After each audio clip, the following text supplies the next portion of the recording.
The thoughts, views, and comments expressed by the hosts, guests, and callers on Beyond the Headlines are not necessarily those of management, ownership, or production unit of the Verizon Media Group. Beyond the Headlines is a production of ILTV Studios and cannot be reproduced or represented in part or entirety without express written permission of the Verizon Media Group. Beyond the Headlines is the intellectual property of the Verizon Media Group.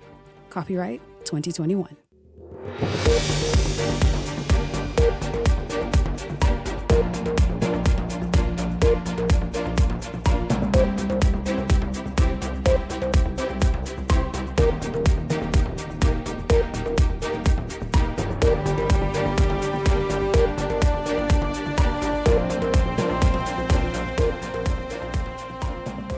Coming up, with a general election looming, the opposition is questioning what they say is an alarming rate of fraudulent passports in the hands of the people who don't qualify to hold one.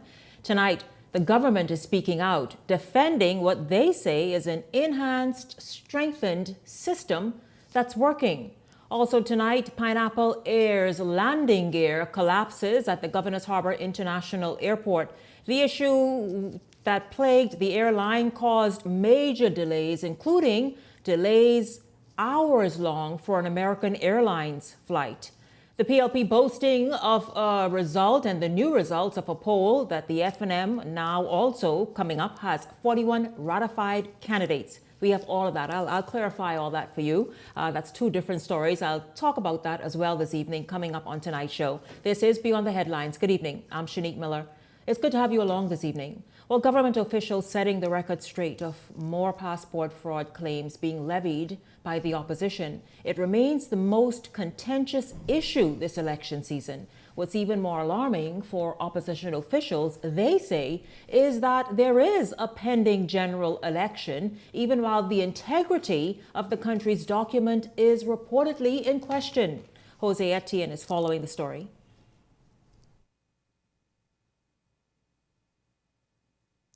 Janelle, passport fraud is quickly escalating into a political flashpoint with the Davis administration and the opposition trading blame over how the system is compromised. But government is now pushing back, arguing that the root of the issue dates back to policy decisions under a former Free National Movement administration. The reversal of this policy is leading to the discovery of cases now being put before the police. Persons are being charged and persons are being investigated. Prime Minister's Communications Director Latre Raming says the current administration is now left to clean up the damage as investigations into fraudulent passports continue and cases move toward prosecution. Chief Passport Officer Nicholas Simonet echoing those concerns, pointing to weaknesses created after policy changes made in 2019. Over time, this weakened the office's capacity to conduct research, verification, verify identity, and citizenship claims, and apply the level of scrutiny necessary to protect the integrity of the passport system.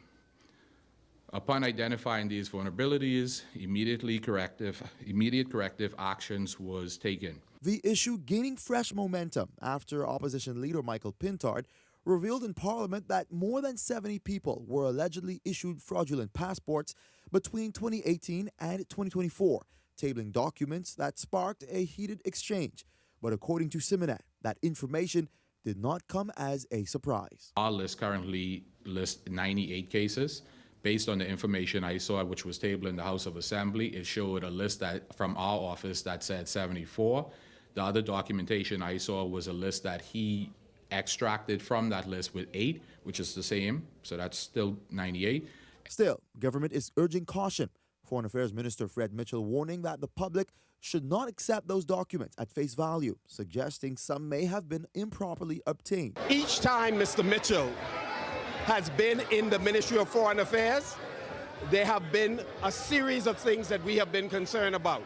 So I want to say clearly, we are interested in, one, the sovereignty of the Commonwealth of the Bahamas. 2, we want to make sure that bad actors, corrupt persons who are in the system are weeded out. And we want to fix the system that is broken. He can confirm or deny. I certainly know that our sources are solid. Simonet confirms investigations are now approaching 100 cases, raising questions about whether others may have slipped through the cracks. We've been working to put these people in our system, not so they could get a document, so we could keep them out, right? And that's how we've been successful in these cases.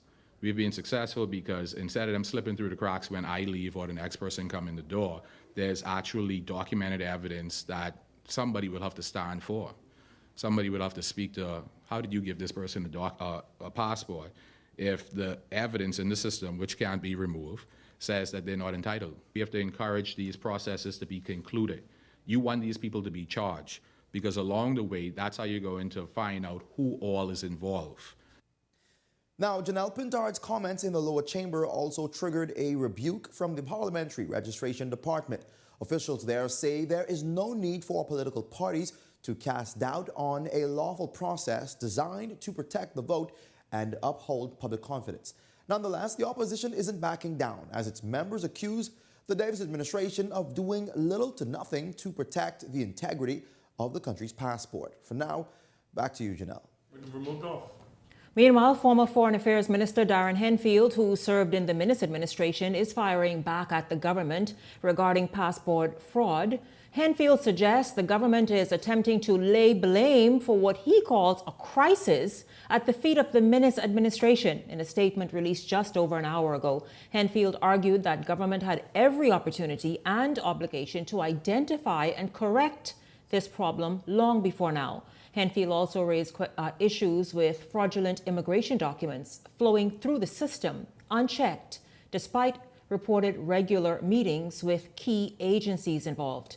The FNM is also urging the Davis administration to establish a fully integrated electronic verification system capable of cross-referencing passport applications against records held by the Registrar General's Office, the Department of Immigration, the National Insurance Board, and other relevant government agencies. Well, right now, this evening, we heard from him a moment ago in that report, but this is important for us, particularly as everybody says, months out from a general election. What is happening with the integrity of the passport? Is there an issue? Or is it just much to do about a little bit? We'll hear about that right now this evening. Welcome to Beyond the Headlines, Latreille Ramming. It's good to have you here, Latreille. This is very serious, Latreille, what's being said. You heard the leader of the opposition. You heard the former Minister of Foreign Affairs talk. You even heard the leader of the opposition say he questioned the Minister of Foreign Affairs, whom the Passport Office comes under, Fred Mitchell, saying every time he's held this position, there have been issues where question marks follow. What are those issues, and what is it that Fred Mitchell has, how is he, I guess, not served as best as he could in the Ministry of Foreign Affairs? I'm not quite sure what the leader of the opposition has alluded to. I think that we have to take a step back and understand the extent to which all of these claims are being made in an election season. I think that's the first caveat of the situation. There's an example that I want to use. It's called the Cobra effect, when a policy was intended to be good but have a negative impact, right? And so the example is the government of India was trying to get rid of cobras. They were going to pay each citizen to bring the cobras in. The citizens started to grow more cobras, right? And so it proliferated the population of the animal. What the FNM intended to do in 2019, and this is the cabinet conclusion right there of the policy decision, they were struggling with how long it took the average person to get a passport. Mm-hmm. And their response to that issue was to remove the protocols, the steps required for you to obtain one. Right. And say, listen, man, the only thing you're required is to complete an application, bring your existing passport, bring a photo, an IB card, and an IB card with your NIB number. You are quoting right now for what that policy was. It says, the Prime Minister has raised serious concerns and challenges at the Passport Office, continues to experience in processing passport. Matter of fact, he said several ministers opined that the same document requests, you asking for the same thing over and over and over. Why are we asking for the same things? Mm-hmm. So I find it shocking that the government who made that policy decision is now discussing the sovereignty of the passport of the country. Now, beyond it being their policy decision, we didn't blame them, you know. Nicholas Simnett, to his credit, whom I've had on this show several times, to his credit, became the chief passport officer. He realized that persons were obtaining passports where he was questioning the due diligence. So he was made passport officer in November of 2024. He ended the policy in December 2024. Oh, right away. Right away. He, matter of fact, ended the policy for a period of time and then told the minister that he had, in fact, ended the policy after his concerns, right? Once he ended that policy, he reintroduced the layers of protocols required to obtain the renewal of the passport. That means if they didn't catch you the first time, they were sure going to catch you the second time.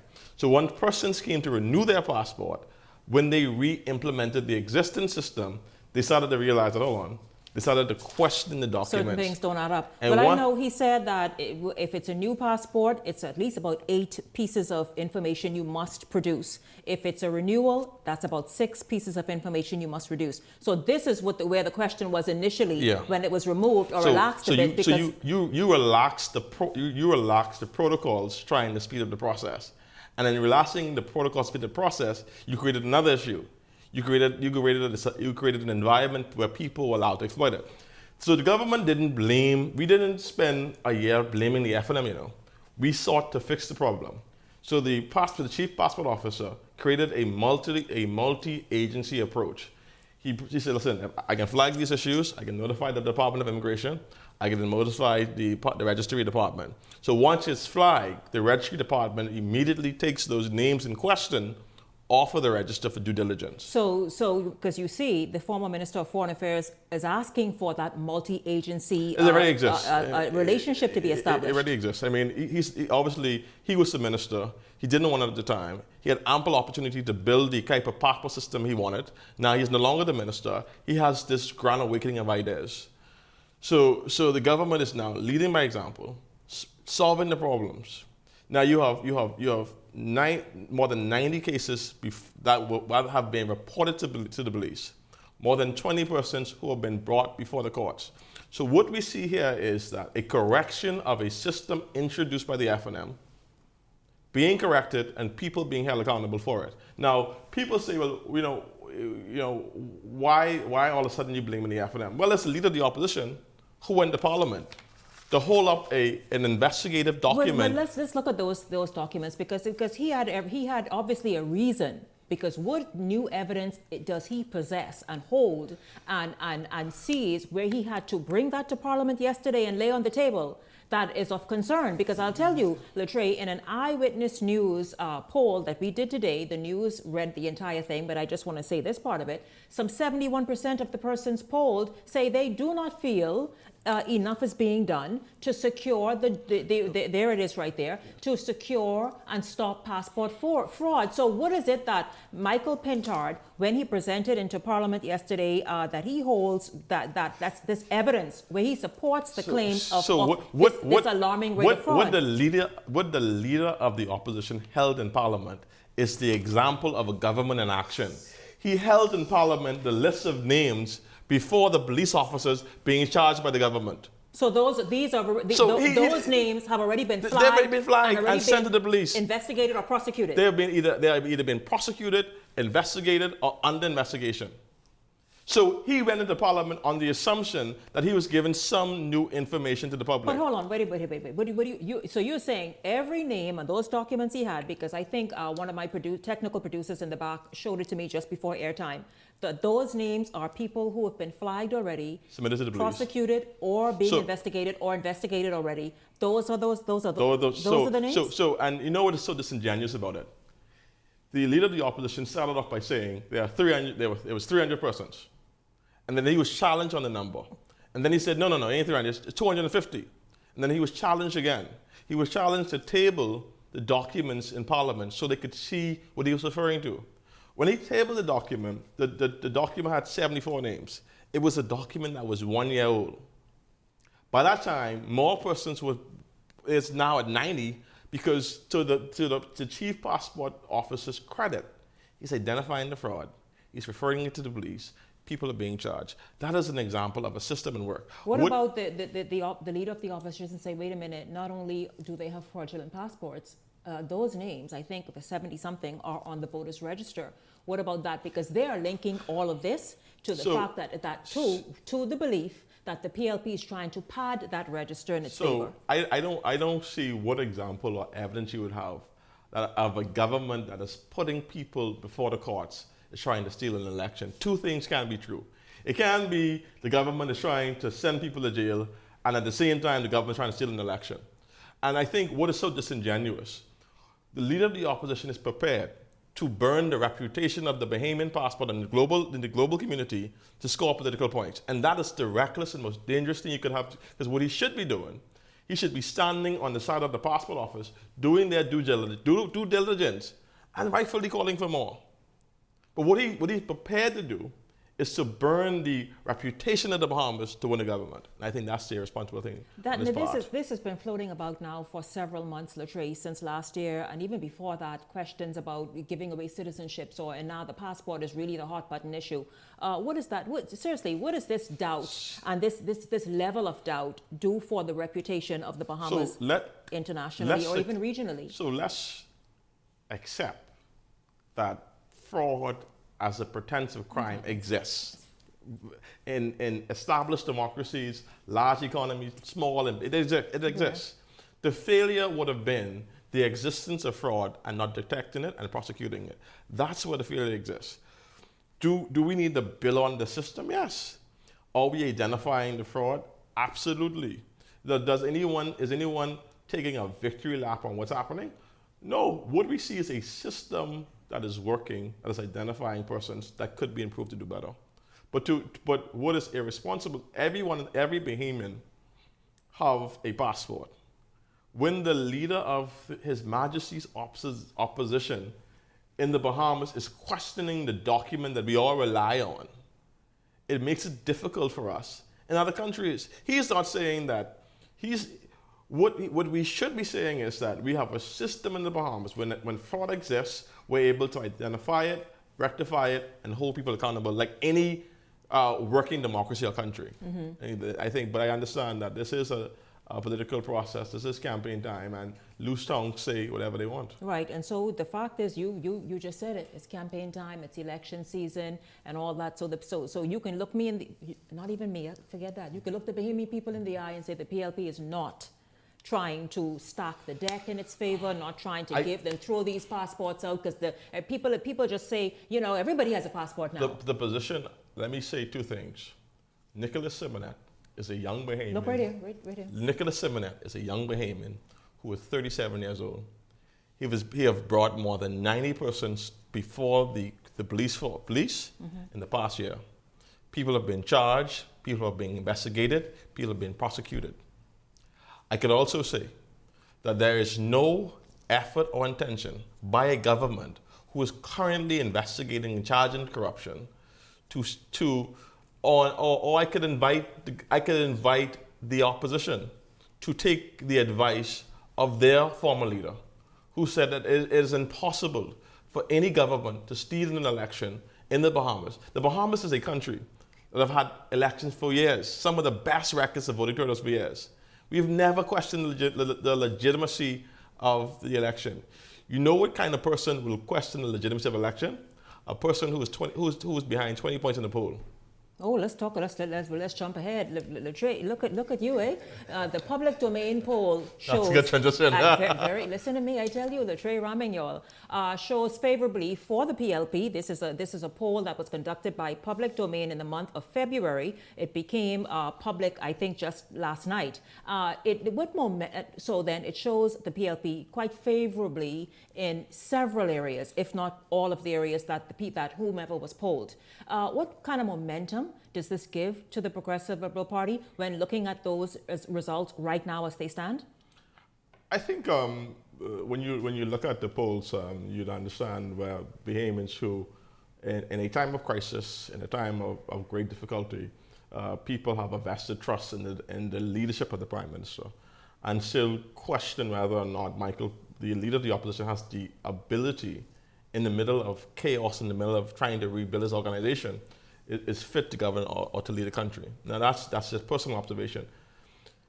The polls are one thing. I mean, they are a snapshot in time. But the focus of the government right now is to complete its mandate, to ask for a new mandate, and to get a second term. I mean, the Prime Minister has a nice margin heading into the general election.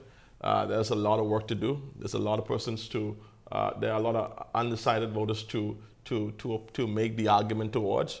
I think that the Prime Minister is prepared to say that he's done a lot. There's a lot more to do, and there's a lot to lose. And I think that choose progress couldn't have been the best slogan for the government. Well, speaking of a lot to do, and a lot that the Prime Minister will attempt to do, this right here, and I if you all could give me like a minute and a half to get this one out, because even my guys in the back there are interested in this one. We saw this announcement made today. Content creators in the Bahamas will finally get their just due, meaning an opportunity to make and earn a living. This is a meeting that the Prime Minister has said, I think, a week from Sunday. Next week Sunday. Please tell us about this. So part of the Prime Minister's Orange Economy commitment is to reduce the barriers for Bahamian influencers to be able to monetize on the different platforms. And a big part of them being able to do it is bringing the parties in the room. And so what the Prime Minister's endeavor to do is to use next week to allow those platforms to educate the Bahamian community on what is required to go towards the part of monetization of their products. Listen, I tell you, a huge percentage of the population is so interested in that. You all don't play around. Do not play around. People are excited about this one. They told me specifically to make sure I ask you that question right there. Thank you very much, Latreille Raming, Communications Director in the Office of the Prime Minister. Thank you very much for being here this evening. Don't go anywhere, because when we come back, the Hot Topics panel are here. They're going to talk about a little bit about this passport thing, but more importantly, what's going on with Pineapple Air. What's happening? Beyond the Headlines is backward after this.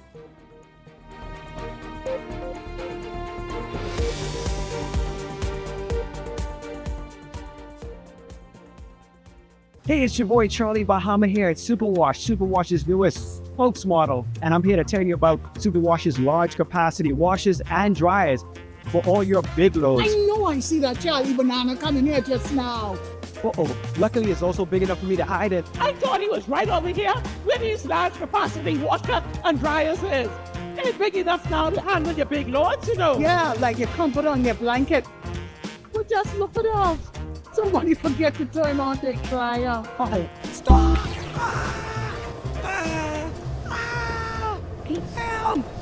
You hear something? Yeah, that's the sound of clean. Superwash washes you, presses you, and entertains you 24/7. My name is Charles Wesley Rowe. My organic farm is Nice Layers Organic Farm. I have 230 birds up here.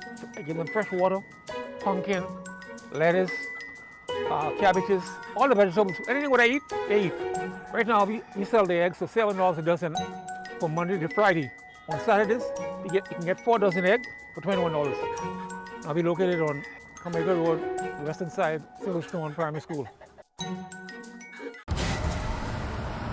I go into the shop and what I see, the things what they trying to sell for tea. I come to bring it back where I get it from, and then they tell me they don't give refund. I say, girl, who is you? I want my money back, cause this thing ain't new. She tell me slide out, move off the line. I ain't gonna lie, nearly lose my mind. Time now, I just trying to get straight, you know, but they want rob me, but I don't know. So I walk off, got out of sight, cause that's enough robbery for me in one night. March off like a marching man. Call Consumer Protection Commission. When they pick up, I file a complaint, and quick as that, I get my money back. But don't mess with the CPC. Don't mess with the CPC. Hey, don't mess with the CPC. Cause why? They here to protect me. Follow the Consumer Protection Commission Bahamas Facebook page to stay up to date on tips that protect you as a consumer. It's your boy, the Evening Trick. Comfort Suites Paradise Island is the best kept secret in the Bahamas. Located directly next door to the Atlantis Resort, you'll receive all the privileges of an Atlantis guest with all the benefits of a Comfort Suite stay. Enjoy everything Atlantis has to offer, including Aquaventure Water Park, plus all the amenities of Comfort Suites.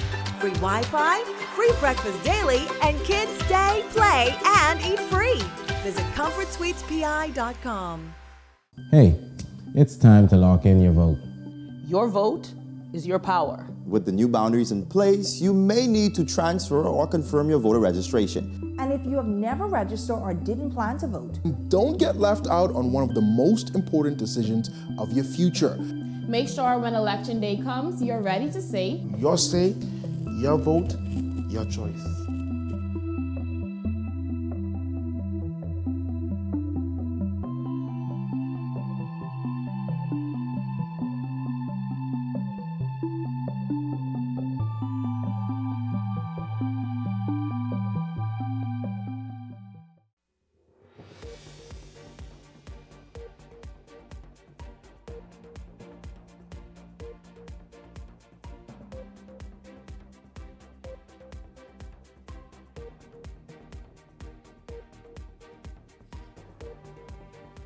Welcome back to Beyond the Headlines. It's great to have you all tuned in. We're going to just jump right in very, very quickly because we have a whole lot to get to. I want to welcome the Beyond the Headlines contributors, Ellington Ferguson, Glenroy Pratt, Cassius Stewart. Guys, see if Cassius is there on Zoom. But gentlemen, let's jump right in very, very quickly. I know we have discussed at length. I've had the Chief Passport Officer on this show since last year several times. He's almost a staple. And we have discussed this issue quite a number of times, but we had the communications director on in the first segment. Yes, Cassius, I can hear you. Good evening. I'd like to know where your background is. So guys, Glenroy, your thoughts, because this is something even you have discussed here on the show, where you pointed out about seeing many people with the Bahamian passport in the hotel sector, for example. Well, some of the challenges that we see in the Bahamas is not unique to the Bahamas. However, in these instances, one only needs to open their eyes and see the amount of persons that are now walking the streets in the Bahamas to determine that there has been a large influx of other nationalities over the last several years. And that has predominantly been under the current administration. Does that raise a flag? Yes, it does. There are some instances that are being pointed out as being a passport fraudulent activity that's been taking place in the country. Weeks prior to that, there have been statements made that there is no issue, but now we are seeing this proliferation. But one of the things that I find very ironic is the fact that when it was stated that they were putting people before the courts, these are the holders of such passports, but who are issuing these passports is the question. If you're going to just put the person who is actually having the possession of the passport in some court proceedings and not deal with the producers, then you're just spinning top. Glenroy, Glenroy, now I'm disappointed. Truly I am. And please, let's not linger here. We have to move on to other matters, right? Here's why I'm disappointed. You obviously don't watch Beyond the Headlines. Forget what Latre or anybody say who come here as a government officials. You've seen Nicholas himself. But what does that mean? Well, can the host just speak? Go ahead. Don't you tell me go ahead. I have every right. Go ahead. So if you would watch this show with the million times he's been on, he himself has seen that his own officers have been prosecuted. But and if they were caught, and just recently, like no more than a week and a half ago, you saw the immigration director who has not come on the show as yet to talk about the issue and fraud, but you've seen them talk about people being prosecuted in their departments. I have to say that because Nicholas Simonet in particular has spoken about people in his office being prosecuted. Which is fine. For being, being caught up in some sort of whatever the action was as it relates to producing fraudulent passports. Shanique, if I may, and I know you got limited time on this, let me just jump in here.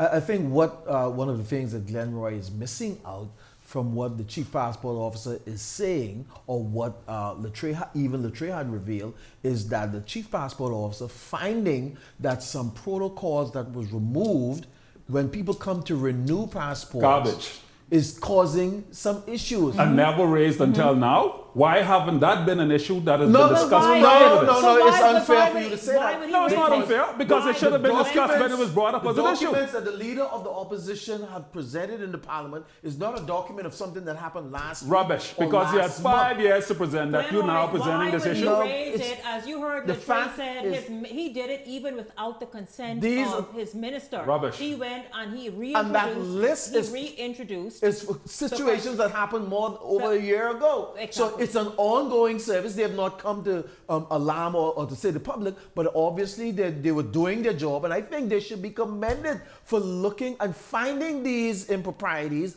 and dealing with it. We got to be careful how, when it comes into politics, that we This ain't even about politics. This is about our sovereignty. Malign these public servants, and I think nobody's maligning anybody. It's about our sovereignty. No, you've got to give credibility to the passport office for being able to doing your detect. job is good. I agree with that. Listen to me, But Glenroy. it's still our sovereignty. It is about our sovereignty. like When that, you're gonna have when Nicholas Simonet is going to be here, and who has shown and really been so candid that he does not care either way. He is just there to do his job. And if he said something, now if you or anybody else can perhaps question where he is misleading, then by all means, let's do that. It's not about Nicholas. I'm not questioning Nicholas. No. I'm questioning there's a process here that Nicholas knows, and everybody's been stating that there was not an issue. Now there's an issue because the previous government did whatever they did. The fact is that never came up until we now see all these fraudulent cases that are being placed before the court. You're saying fraudulent cases because of the work that they're doing. No, because we have a multi-tiered situation that is not being addressed. I don't understand what you're Our saying, sovereignty is at stake. Glenroy, the fraud is happening, and we touched this last evening. But who the fraud? are the persons? Wait a minute, sir. The fraud is happening on multiple levels, whether it be the justice of the peace, right, whether it be the people, whether in immigration, the passport office, what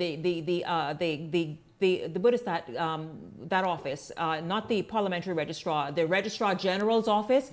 All those different areas, everybody on the take. And so all those and many of those people have been prosecuted when it's found that they're in question. The system is working. Cassius, quickly jump in and we have to move on. Me? I was enjoying the round. First time around, I like that. But I mean, both. There's merit on both sides, and I understand Glenroy's point. I understand Ellison's point, and I understand what Latre brought some new revelation to the table. The problem with the PLB is that their public relations is weak, and so now you want to bring the information on the tail end after all these weeks of rowing about this passport issue. Now you bring in the fact that I guess the policies were lax under the administration. If that was the case, then you should have brought that a long time. Exactly. You know what I think? And good that Latre showed up here this evening. I just think that Nicholas Simonet has been saying it and speaking it. He did not. Obviously, he's not going to say it all in terms of where it was relaxed or not relaxed. But he's been talking. Have we been listening? But you need, in order for us to fully argue and digest this argument, we need to know the full story. Because I never knew that the policies was relaxed under the Minister administration. I didn't know that. And now I understand now that it's now tightened back up. But, if we knew that, then we could have better served, I guess, bring the argument to the table. But I want to add something here, though. While we're looking at all of these different variables as to how do we get to a corrupt passport, we need to get to the root, the foundation of the justice of the peace, getting those birth certificates. How are those persons able to get those birth certificates to get a passport? Because in order to get a passport, you need a birth certificate. So we need to look at those justice of the peace, all those people out there, and figure out who are they, and how much money are they being paid. Y'all know it's a big racket going on. All you have to do is pay them. Cassius, you know this very well. You pay them whatever it is their fees are. And this is exactly how a lot of this stuff is just slipping through and getting by, and then it's being flagged elsewhere.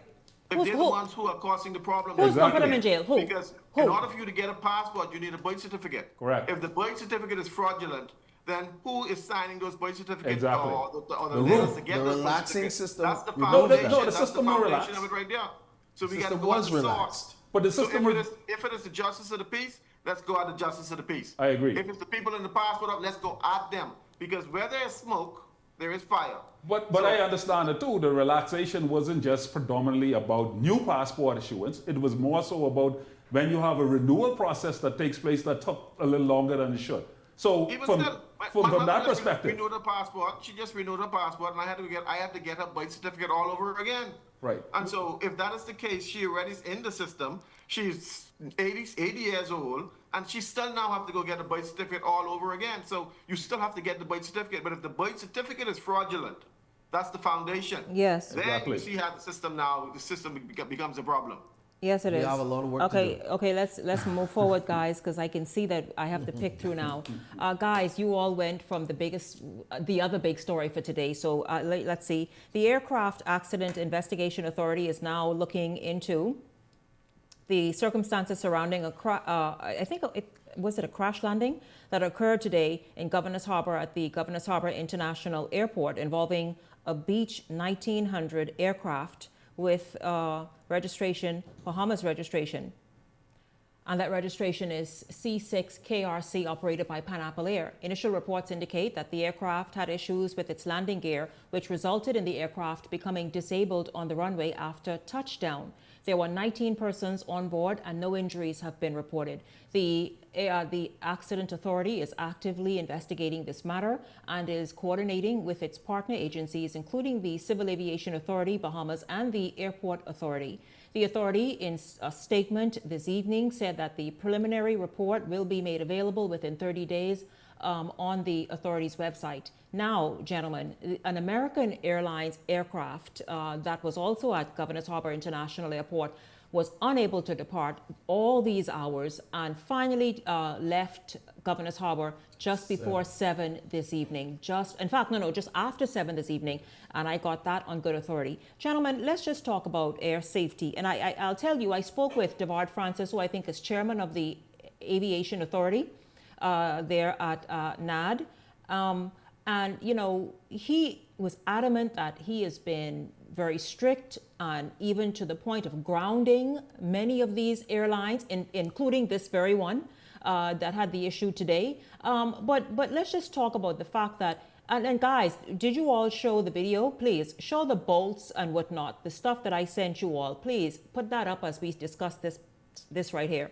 But for an aircraft that looked like they just gone to a roadside mechanic, listen to me, y'all. This is no game in the air. You know what I mean? You can't pull to the side and go and fix this flat tire.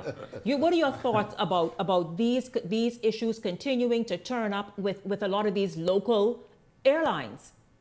You know, when it comes to safety, there's a new word in the Bahamian vocabulary called slapping up. And I want the older people to know that, you know, we can't slap up when it comes to airline safety and aircraft safety. I've flown on the airplane last week, and every time I go on the airplane, I pray to my Jesus that this may be my last day, because I'm afraid. And I thought the bolts and stuff screwed on. It's screwed the out. bolts coming out, and I was like, Lord Jesus, help me before this plane. Wait a minute, Cassius. You saw this? You saw bolts coming out of the air? I was on that same plane. Right there. That picture right there. Take that picture. Them screwed up. Yeah, that one right there. And that's called slapping up. You can't slap up when it comes to airline safety. And see, there's safety. the American Airlines aircraft there. Nothing could have landed or taken off for several hours. Right in the further on in the picture, you see that is the Pineapple aircraft that's on its belly on the runway. Yeah. The landing gear collapsed, but you know, Shanique, it is critically important that we stop playing with people's lives. Some of these airlines, these airlines, they need to invest in new planes. When I walk on the plane smelled of fumes, and everybody's holding hands as they're praying, and this is their last day on the plane. So the Bahamian people will had a little prayer meeting before they. The white people do, not the black people. The white people have the biggest prayer meeting in front of me. All of us having prayer meeting. The woman said, "Hold my hand." I said, "Okay, I can hold your hand." She's praying. Yes, you lying because God prayed your life. I serious. I ain't lying. I serious. You know, Glenroy and we take it for light, though. I serious. We take it for light when it comes to airline. We have to grind it's no joke. Because we cannot allow these planes to get in the air.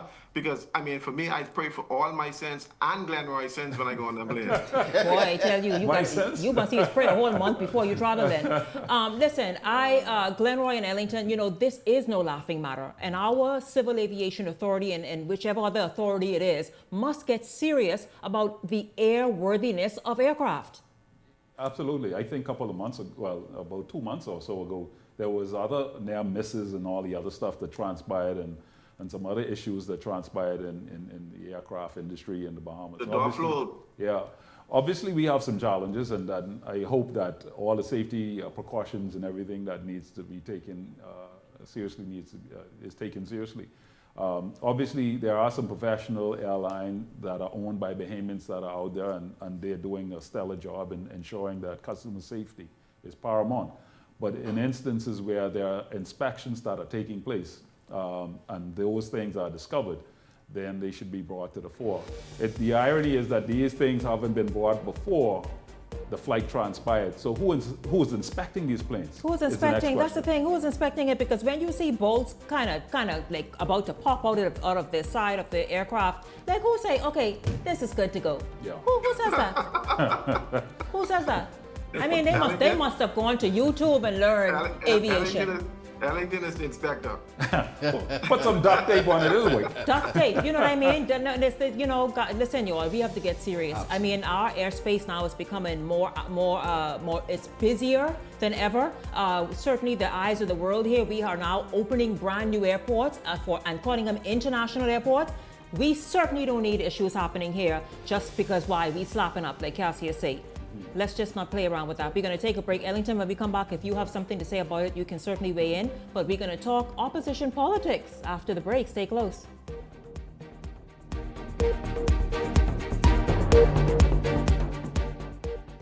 The Fox Foundation proudly presents the keynote speaker for the 3rd Annual Women's Entrepreneurship Initiative, this March 19th at 7 p.m. at the beautiful Baha Mar Resort. Get ready to be inspired by Randy Zuckerberg, tech innovator and the creator of Facebook Live. She revolutionized real-time digital engagement, empowering individuals and brands to broadcast instantly to global audiences. And now she brings that innovation and insight to the Fox Foundation's 3rd Annual Women's Entrepreneurship Initiative, March 19th at 7 p.m. at the Baha Mar Resort.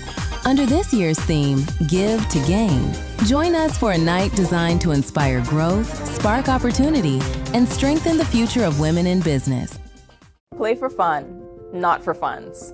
In the Bahamas, we play hard, but we live smart. We love a little competition. A little excitement, a little thrill. And at Island Luck, gaming is all about entertainment. Shared moments, celebrating the wins, and enjoying the experience. The key is simple. Play for fun, not for funds. When you set a budget before you start, and know your limits, you stay in control. And when you're in control, the game stays what it's meant to be. Fun. So play for fun, not for funds. Must be 18 and over. Island Luck reminds you that it's only a game, so please game responsibly. The race to 2026 is heating up, and the nation's voice is louder than ever.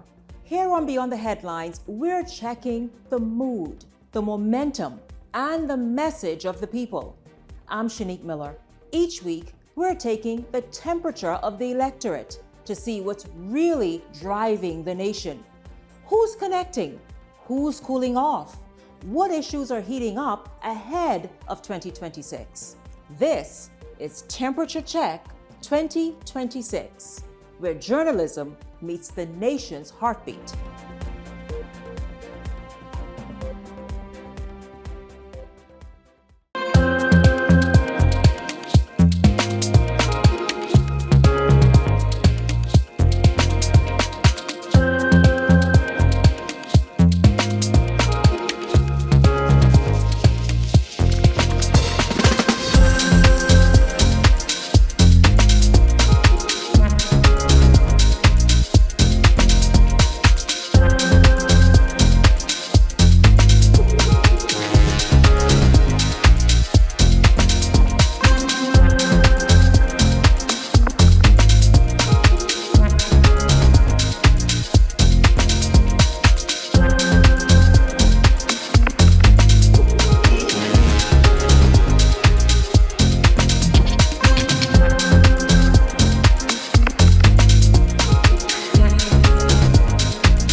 The Free National Movement gaining fresh momentum after ratifying its last 2 candidates, one of them being its leader, and the other a man who officially closed 3 decades of service to law enforcement. Jose Etienne has the story, and then we come back and discuss it.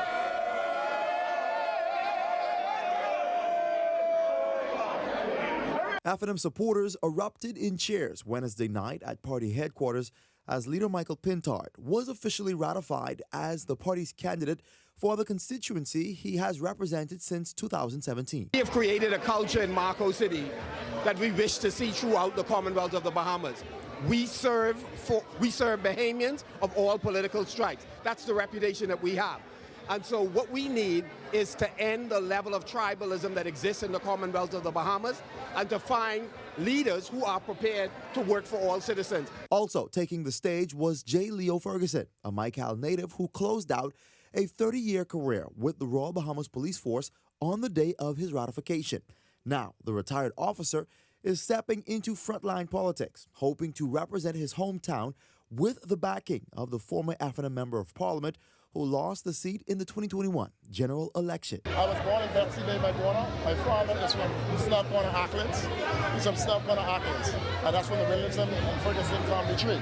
And then I was the officer in charge of it, and I was for the last 3 years. So that means now I'm going back home. Ferguson's ratification comes just days before the party's campaign launch this weekend.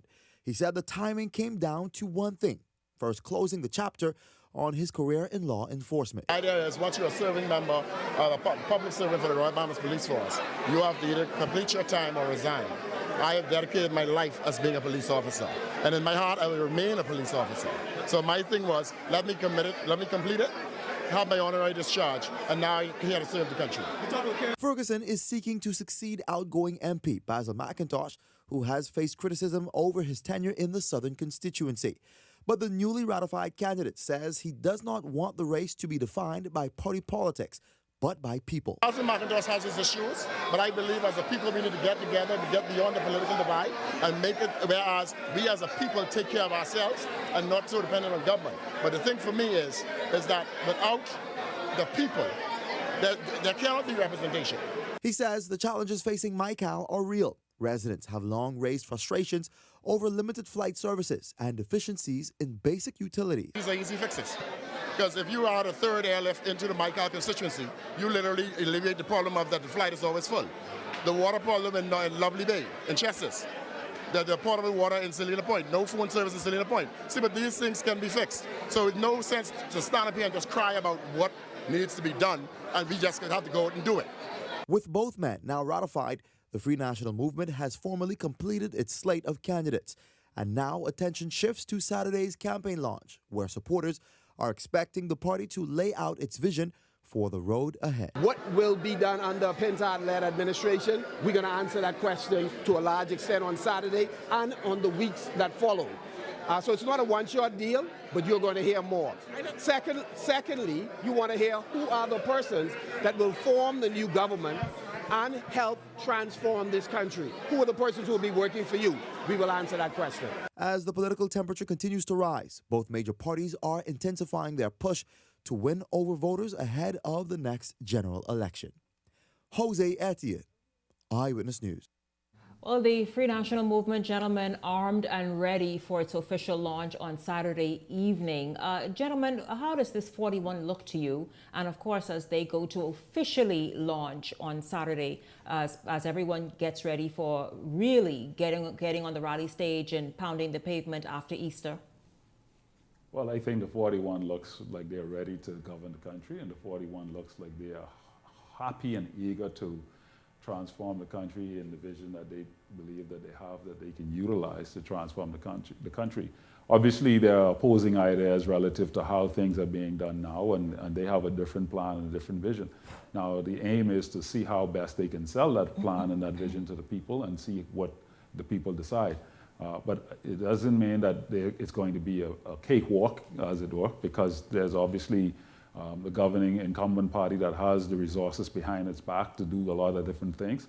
But we also have to recognize that in times like this, there are a lot of promises that can come to the fore, and there are a lot of flowery, I call them cakes, that looks like cakes, but they're actually styrofoam when you take off the icing. And so you got to be very careful in this electoral cycle to be wise in your selection process and select what's based on your future and based on what it is that you need done for you as a Bahamian.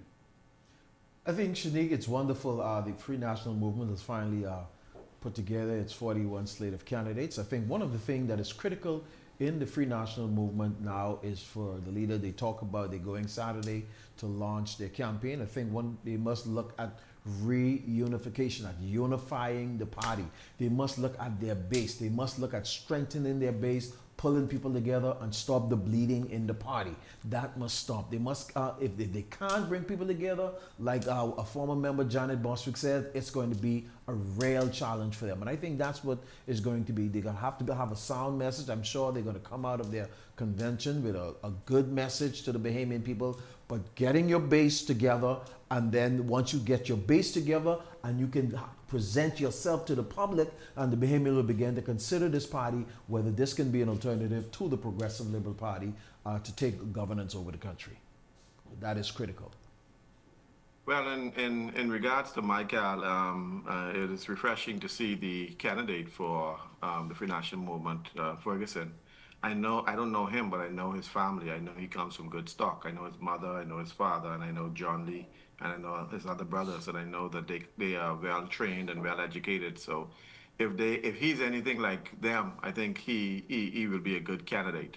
So in that regard, listening to him speak, he sounds sound, he sounds balanced, and he sounds like he knows what the issues on the ground, which Michael really need. They really need a good leader, because the last one was slapping up and wasn't really bringing much to the table. Slapping up? Slapping up. I wish he was at least doing that.